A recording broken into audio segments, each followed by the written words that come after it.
This lesson is going to go over electromagnetism and Faraday's law. Previously, you've learned about magnetic fields, magnetic forces, the corner right-hand rule, and we're going to kind of use that to understand our thinking in this.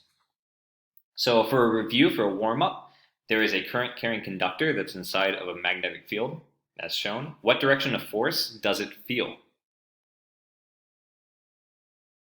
So you want to think about the direction of the magnetic fields. Are they parallel? Are they anti-parallel? I see that here there are parallel magnetic field lines, and I know when they're parallel, that's like charges, right? Like magnetic field lines, so that's producing an opposing force, and on the opposite side, therefore, it must be an attractive force. So the force must be moving kind of away from this field. And the question I pose is, what is the relative motion to produce this force? And the only thing moving here is the current, so definitely we're talking about charges that are moving, and the charges are moving through a magnetic field. So I want to kind of flip it over and say, well, how about we don't have a current traveling through the wire, but we do have charges in the wire, and we're moving this wire through the magnetic field. So what could happen? Well, previously a force was occurring.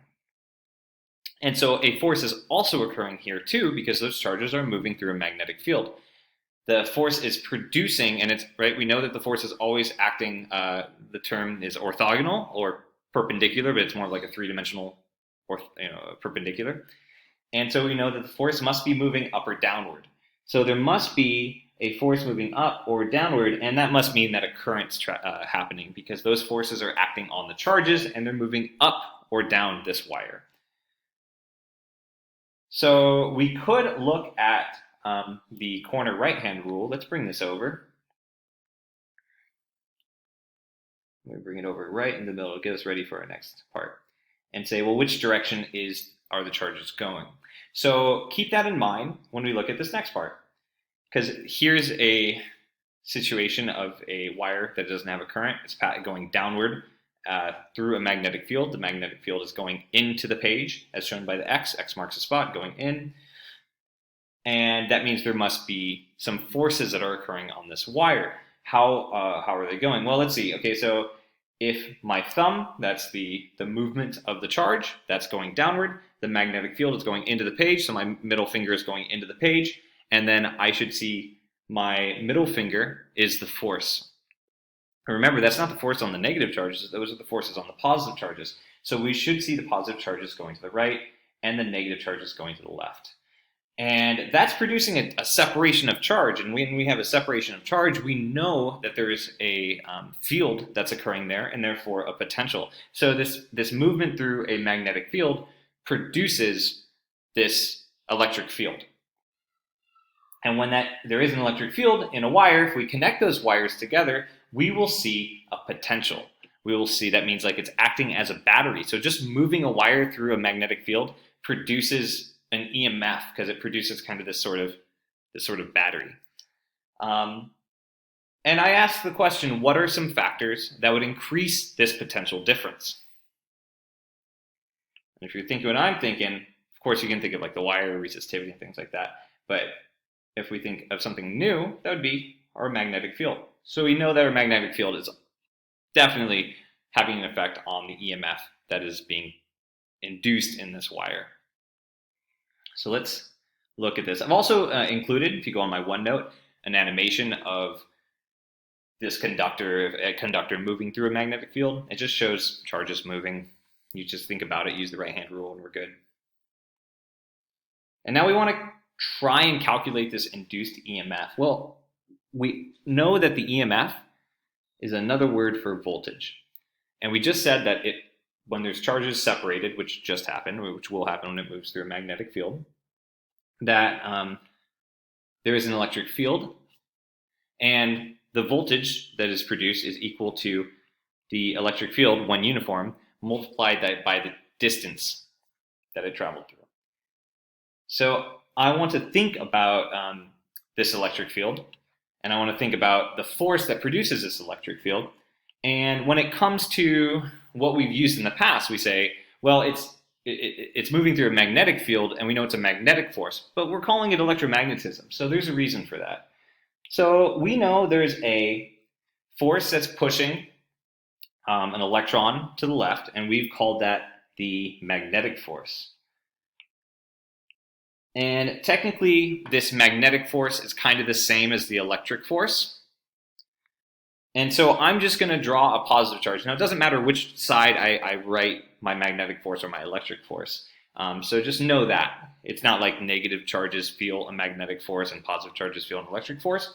I'm just writing this out arbitrarily.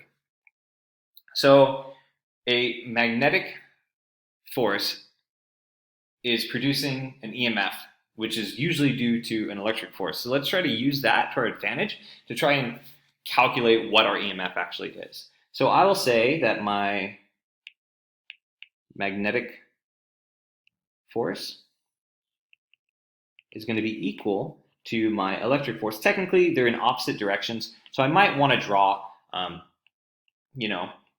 absolute values or like magnitudes going on. What we'll find out is we're going to eventually get to a voltage, and since we know the direction of the current, then we know the direction, we know if the voltage is positive or negative. So I'm going to kind of skip over that in a little bit. Previously in our lesson, we've learned that when a charge is moving through a magnetic field, that it feels a force that is equal to QVB when it's moving through it perpendicularly. And we know from our previous units that electric force is equal to Q times E. So that's nice because we have a Q on both sides. So we can get rid of the Q. And that's whatever charge it feels, right? Positive, negative, doesn't matter. And so we have VB on the left side and E on the right side. Now I want to get to voltage, and I already said up here that my voltage is equal to my electric field times the distance. And in this case, well, the distance is really just the L that we have. So I'm going to say, well, this is actually really V is equal to E times L. So I see an E on the right side of this equation. Let's rewrite this. VB is equal to E. And now I'm going to multiply both sides by L. When I do that, I get my V, which is really my EMF, right? My EMF is on the right side, and I have VBL. The reason why we call it EMF is simply because at this point in time, there's no internal resistance occurring. So we are looking at this like initial voltage. And this is the first equation that is in our data booklet. I think it's written like BVL, but it's the same. Where V is our velocity, through magnetic field.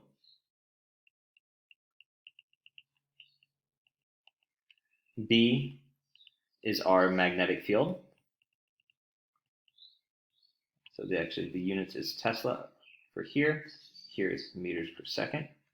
And then L is the length of wire inside the B field, the magnetic field. And this is also just meters. That's another strange unit for EMF.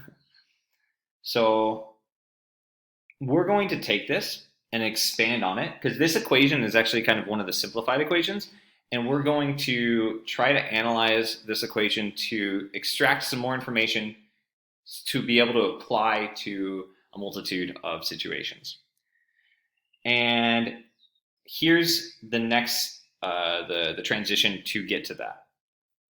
So we have a wire traveling down, and it's showing some sort of A, which is area. Like, why are we doing that? And the reason why we're doing that is when we look up at this equation, we actually have E is equal to BVL, right? That's what's shown in your data booklet. Well, this VL, what is our VL? Well, V is shown here, and it's really some distance traveled per unit time. So VL, let's do it off to the side. VL is equal to some distance per unit time times the length. And the distance that it travels is like this, the length of one side of an area, and L is the other length of this, like this rectangle. So really VL is this area that is changing per unit time. So VL is, another word for it, is just change in area over change in time. So when I plug that in, I get EMF is equal to B delta A. So we already have this idea, delta A per unit time. So we already have this idea that, okay, there must be some sort of change in something. And in this case, it was change in area. I also want to just remember when I said, hey, what could we change? Oh, it's right in front of me. What could we change here that might increase a potential difference? Well, it's B. So you want to start thinking, well, what if we changed B and not A? Would that also induce an EMF? And the truth is, yes. So this is actually, they're kind of interconnected in a way. Is that, are we actually changing the area through a magnetic field, or are we changing how many magnetic field lines we are passing? And we're going to start thinking of these X's as like magnetic field lines. So some other situations we might see is, instead of a straight wire, what about a loop, or like a rectangular loop or a circular loop?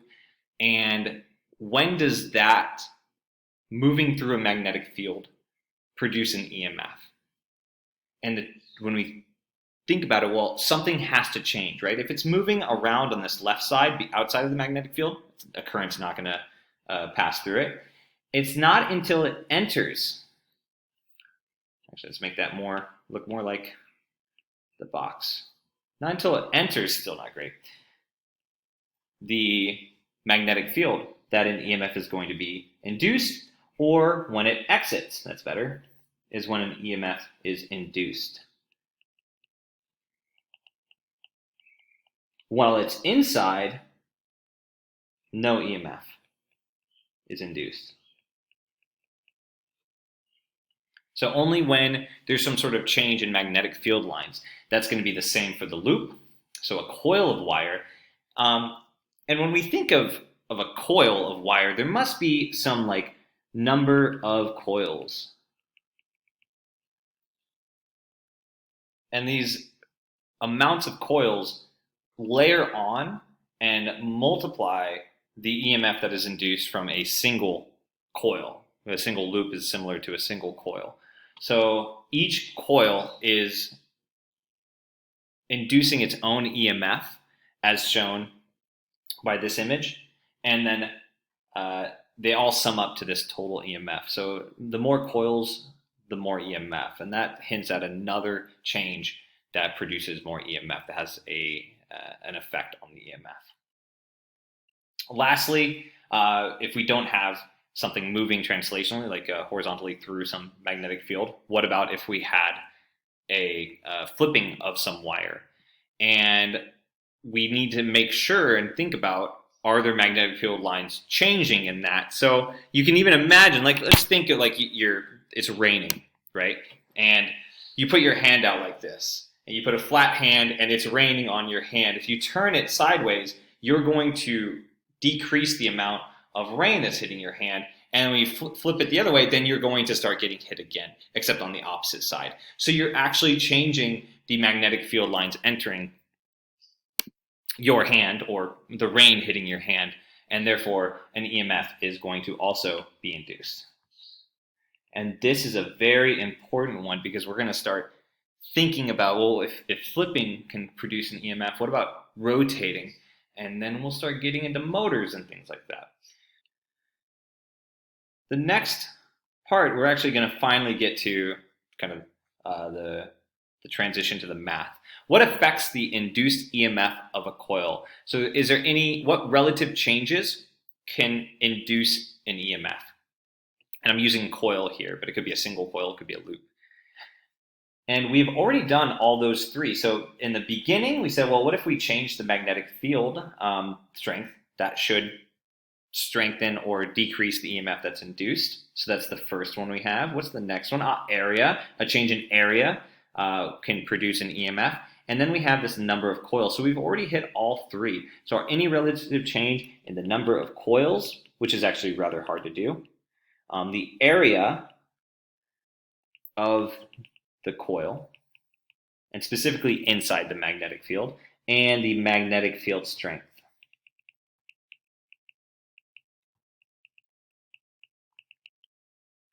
In this OneNote, I've included a video to show an example of Faraday's law occurring, as well as a FET that has involves Faraday's law with less coils and more coils, north and south pole. And I can't do this on the iPad. It doesn't allow me to press all the buttons. So you can do it if you have a computer though. So if you're looking at this using your computer, you can do that. Or if you just go to the FET website, you can see it there. Before we move to Faraday's law mathematical equations or definition, we need to identify some terminology. The first one is magnetic flux. Flux is another word for just number of magnetic field lines.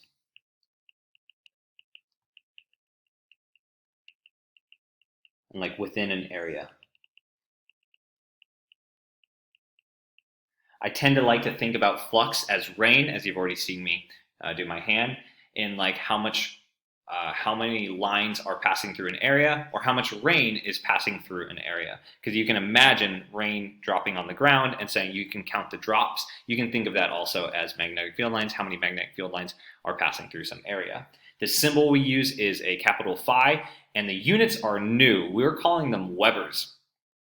So Webers are actually the units for the number of magnetic field lines in some area. And then we're going to connect these number of field lines because we actually are using them within multiple coils or multiple loops. And that's really what the terms mean. So magnetic flux linkage is number of magnetic field lines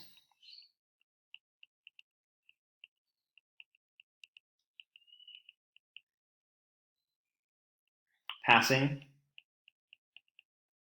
through a coil with n turns. And I use n as like an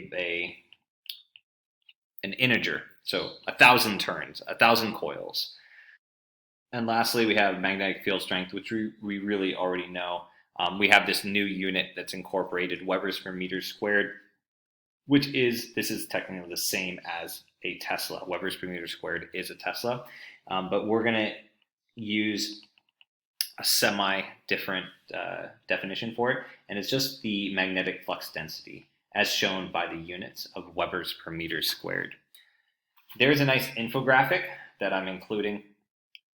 If we start from the bottom, we have magnetic flux density, which is the same as the magnetic field strength measured in Tesla, and this is measured in Webers per meter squared, so that's the same. If you take that and multiply that by some area, then we're going to get Webers, which is the magnetic flux. It's the amount of field lines passing through some area. And then when we multiply that by n, so this right here is really like BAN, and that's the magnetic flux linkage. And we are now ready to do Faraday's law. So in Faraday's law, we're looking at the magnitude of the EMF. We're specifically focusing on magnitude because we're not really worrying about direction. You can use the corner right-hand rule, but things get a little complicated sometimes, and it's easier if we start simple. So the induced EMF in a circuit is equal to the rate of change of the magnetic flux linkage. Well, we just said that the magnetic flux linkage is BAN, or N phi. So this EMF is equal to the rate of change of BA or N per unit time.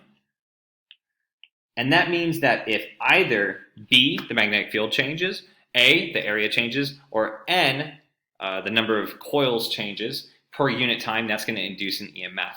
Now, N doesn't really change. It's rare per unit time, right? Like you can't just remove coils. But A and B can change, and that could produce an EMF. But so most commonly, we see this as E is equal to N delta phi over delta T. And this is in your data booklet. If you look in your data booklet, you'll find out that there's a negative in front of it, and we're going to talk about that next class. So I think all of the questions only ask for magnitude, so we can disregard that for this homework. Okay, so if we do kind of a recap on everything, we've talked about how a moving wire that doesn't have a current passes through a magnetic field. It produces an EMF. That EMF is, from a very basic standpoint, VBL. Well, and then what if it's not a straight wire? What if it's a loop or a coil? And we found out that any change in magnetic field lines passing through the loop or the coil will produce an EMF, and therefore will induce a current inside of this loop or coil. And well, we found out that the changes that produce this EMF have to do with the number of coils, the magnetic field strength that it's passing through, and the area that that is passing through per unit time. And we end up with these terminology that relate to these situations and the equation, the Faraday's law, that relates to it. So we're going to finally move on to some practice. And in this problem, we have, I think, 3 questions. The first one is, what is the EMF induced in each scenario? So let's start with A. Go ahead and pause this and see if you can just solve this.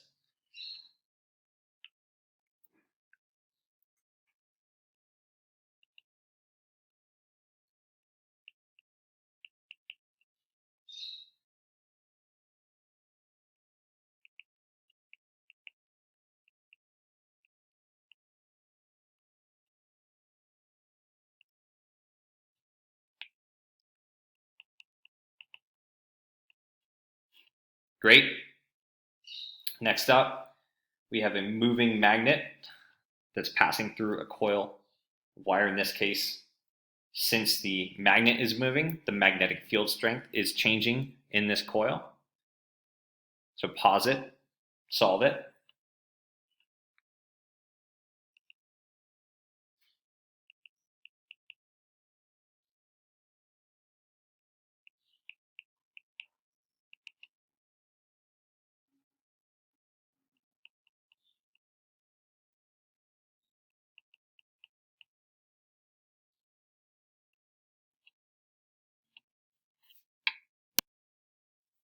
I should get 0.004 volts.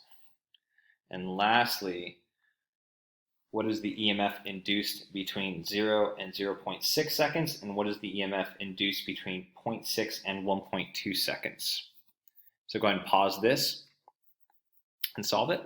Your information is above.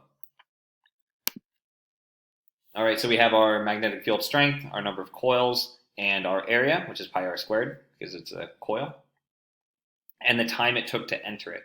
So we're looking at kind of an average EMF here.